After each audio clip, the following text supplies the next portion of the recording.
بسم الله الرحمن الرحيم. معاكم وائل احمد هاشم، شهير بوائل الغمري، عضو مجلس اداره نادي بهتيم. طبعا انا بشكر مجلس الاداره بقياده المستشار سمير الزهار على استضافه بطوله كاس مصر لكمال الاجسام. صراحه كان يوم جميل جدا ويوم حافل. حدث بقاله متهيألي من تاريخ النادي ما دخلش نادي بهتيم، فده حدث جميل. وكمان انا بشكر جميع اعضاء مجلس اداره برئيس مجلس اداره الاتحاد لكمال الاجسام. وانا مبسوط جدا وانبساطي ده ان انا شفت لعيبه قدامى للعبه لكمال الاجسام كانوا موجودين النهارده، كانوا واقفين معانا في التنظيم وبينظموا معانا. انا اتفاجئت بيهم من الساعه 8 الصبح متواجدين لحد من اول بطوله لاخر البطوله. صراحه لقيت الناس موجوده، الناس دي زي الكابتن محمد كامل، كابتن سيد نايل، كابتن اسماعيل، لعيبه قدامى.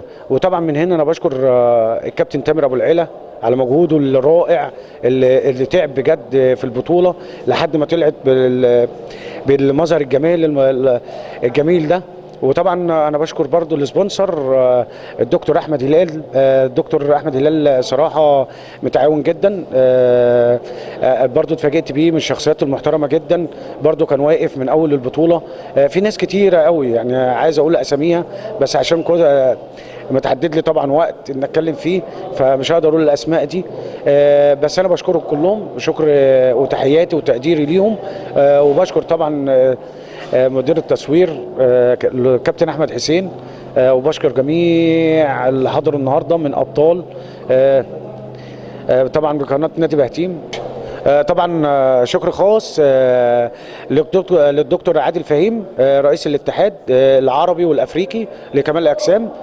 تحيه كبيره ليه ده طبعا عشان ما انساش، الراجل ده قام بدور جميل جدا.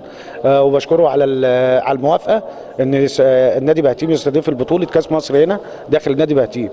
طبعا انا بشكر الناس كلها، بشكر اعضاء مجلس اداره على راسهم المستشار سمير الزهار رئيس مجلس اداره نادي بهتيم. طبعا عشان ما اقولش اسماء كتير، بشكر الناس كلها وتحياتي وتقديري لجميع من حضر النهارده الحدث الجميل للتغطيه لنادي بهتيم. وشكرا.